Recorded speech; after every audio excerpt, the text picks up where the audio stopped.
जय माता दी, राधे राधे। और यहाँ पर देखिए मैं ये जो जौ होते हैं ना, तो नवरात की तैयारियाँ कर रही हूँ। ये रहे जौ, तो इनको मैं अच्छे से पहले साफ़ कर ले रही हूँ और उसके बाद इसको मैं भीगने के लिए रख दूँगी। क्योंकि आप लोग तो जानते ही हैं, साल की जो सबसे लंबी पूजा होती है पूरे साल की, और सबसे बड़ा जो त्यौहार होता है वो है नवरात्रि। क्योंकि ये 9 दिन की पूजा होती है, 9 दिन का त्यौहार होता है, तो सबसे लंबी पूजा होती है। इससे बड़ी कोई भी पूजा नहीं होती है और इसमें ना बहुत सारी तैयारियां करनी पड़ती हैं। तो यहाँ पर देखिए जौ को मैं बहुत अच्छे से एक बार देख ले रही हूँ।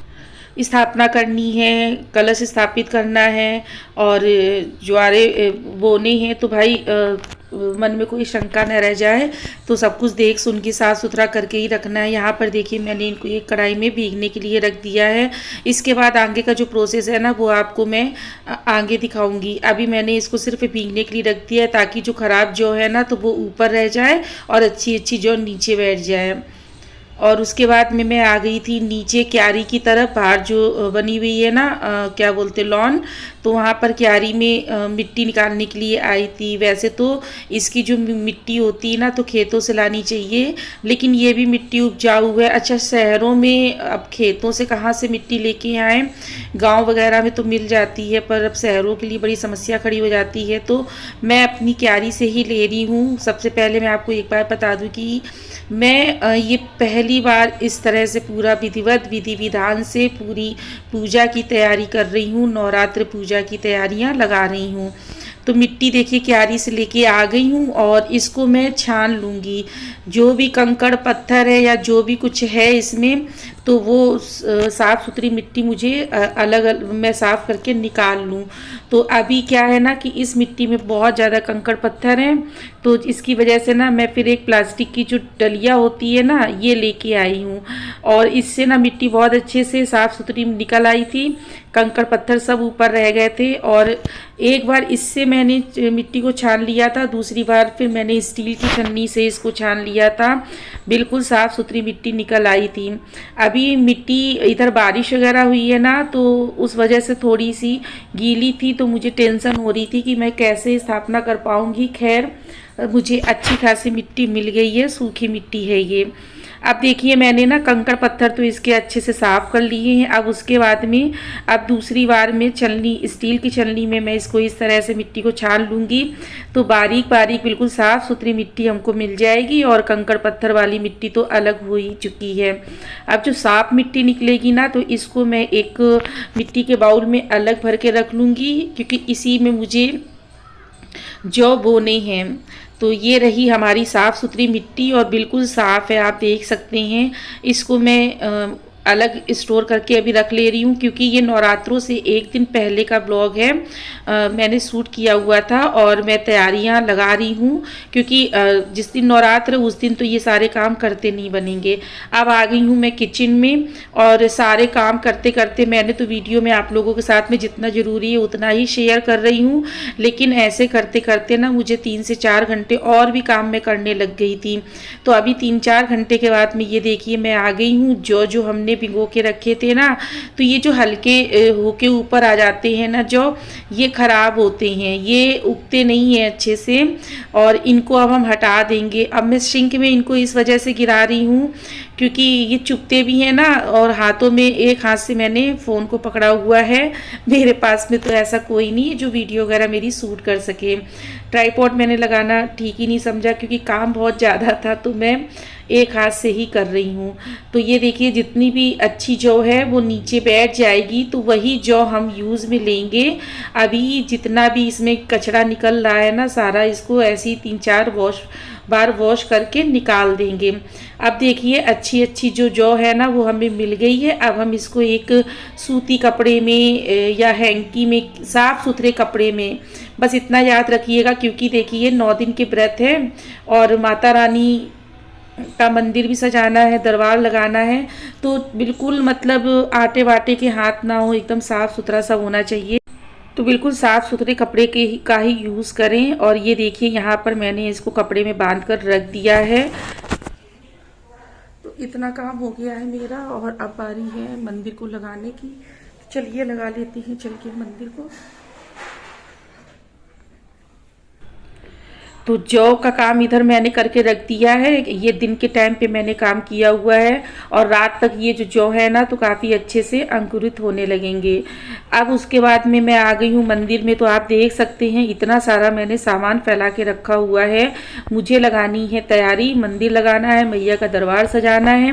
तो ये है आम की लकड़ी की चौकी। तो इस चौकी में मैं सारे भगवान को बैठा दूंगी। उसके बाद में करूँगी मंदिर को साफ़, मंदिर क्लीन करूँगी। हमारे यहाँ जब भी नवरात्र होती है तो मंदिर हमेशा पूरी तरह से साफ़ किया जाता है। दिवाली में साफ़ किया जाता है। तो अभी देखिए उधर मैं चौकी रख के आ गई थी, फिर मैं आ गई हूँ किचन में। मुझे याद आया कि चावल को धोकर मुझे उसमें अभी कलर करना है। तो जो अष्टकमल बनाऊँगी, स्वास्तिक बनाऊँगी, तो इस बार मैं पीले चावल का यूज़ करूँगी। तो आप चाहे तो हल्दी मिला सकते हैं, मैंने फूड कलर मिलाया हुआ है। तो ये देखिए चावल को पहले मैंने वॉश कर लिया था। तो अभी जो चावल है ना ये गीले हैं, इनमें मैंने कलर ऐड कर दिया है। थोड़ा ज़्यादा सही कलर ऐड कीजिएगा क्योंकि सूखने के बाद में कलर हल्का हो जाता है। अब यहाँ पर ये जो चावल है ना तो इनमें अच्छे से मैंने कलर कर दिया है और अब इनको मैं साफ़ सुथरे कपड़े में इस तरह से किचन की स्लैब में ही, देखिए स्लैब भी बिल्कुल मेरी साफ़ सुथरी पड़ी है। तो यहाँ पर मैं इसको रख दूँगी, फैला दूँगी इस तरह से, ताकि जो चावल है ना अच्छे से सूख जाए। चावलों को वैसे भी धूप में नहीं सुखाया जाता है, तो ये आराम से कपड़े के ऊपर जो है ना तो कपड़ा सारा पानी इसका सोख लेंगे और जो चावल है ना अच्छे से हमारे सूख जाएंगे। यहाँ पर ये देखिए मैंने पूजा की तैयारियाँ मैं लगाती चल रही हूँ। चावल भी मैंने तैयार होने के लिए रख दिए हैं और इन चावलों से ही मैं स्वास्तिक बनाऊँगी, अष्टकमल बनाऊँगी, चौक पूरूँगी। और उसके बाद में अभी ना आप लोग सोचेंगे कि ये बेसिंग वगैरह कितना गंदा कर रखा है। तो जी हाँ, क्योंकि बार बार काम करना हो रहा है ना। अब अगर बार बार बेसिंग धुलूंगी तो मैं पूजा पाठ का काम कर रही हूँ, तो मैंने सोचा चलो अब जितना भी होना एक बार गंदा हो जाए, उसके बाद में मैं इसको अच्छे से शाम तक क्लीन करूँगी। और काम बहुत ज़्यादा मैंने फैला रखा है। अभी मैं आपको सच बताऊँ ना कि कमर तो दुखने लगी है, साथ ही साथ पैर भी बहुत दुखने लगे हैं इधर से उधर चल चल के।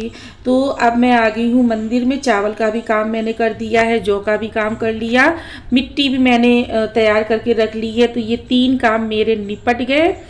तो नवरात्र की 3 तैयारियां मेरी लग गई हैं। अब आ गई हूँ मंदिर में। आम की लकड़ी का ये चौकी है ना, तो भाई मंदिर को पहले खाली करूँगी ताकि तभी तो मंदिर क्लीन कर पाऊँगी। तो देखिए अभी मैं क्या करूँगी, आम की चौकी के ऊपर एक बिछाऊँगी कि आसन कपड़ा बिछाऊँगी ताकि भगवान को यहाँ पर मैं बैठा सकूँ। और आप लोग किस तरह से तैयारियां करते हैं ज़रूर बताइएगा।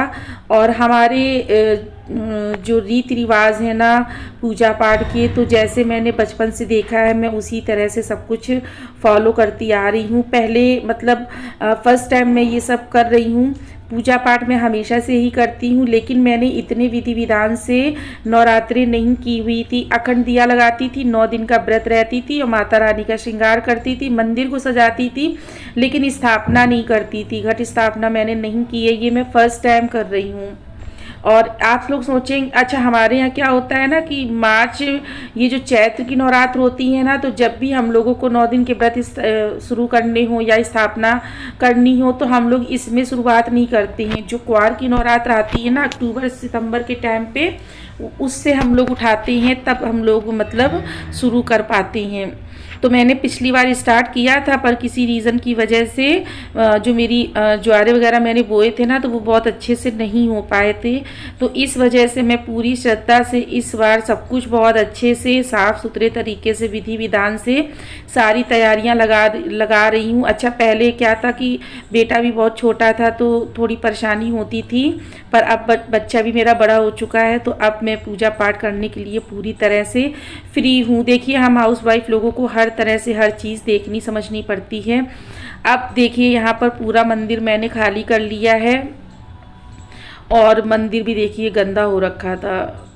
क्योंकि डेली मूर्तियां हटाकर मंदिर को साफ़ करना पॉसिबल नहीं हो पाता है। मंथली इसको हम लोग साफ़ करते हैं और हर महीने ये इतना गंदा हो ही जाता है। गंदा क्या हो जाता है, हम लोग जो चावल वगैरह मंदिर में छिड़काते हैं ना, तो ये सब वही है और हल्की फुल्की धूल मिट्टी है। तो ये वाला जो आसन है अब इसको मैं हटा दूंगी। अब देखिए मंदिर को मैंने बिल्कुल साफ़ सुथरा कर लिया है। पूरा मंदिर मैंने अच्छे से क्लीन कर लिया है, पोंछ लिया है गीले कपड़े से, ये देखिए। और यहाँ पर मैंने ये 2 रॉड लगाई हुई हैं, जो ये पर्दे वाली रॉड होती हैं ना, इनको मैंने यहाँ पर लगाई हुई है। एक्चुअली में ना तैयारियाँ तो मैं बहुत ज़ोर शोर से करना चाह रही थी, लेकिन बारिश की वजह से सारा प्लान जो है ना वो मेरा ठप हो गया। तो भाई मुझे कोई ना कोई जुगाड़ तो करनी ही थी। तो ये तो पर्दे की रॉड रखी हुई थी, इनको मैंने रेलिंग के किनारे बांध दिया है ताकि यहाँ पर एक बढ़िया सा मैं पीछे बैकग्राउंड दे सकूँ और माता रानी के लिए चौकी लगा सकूँ।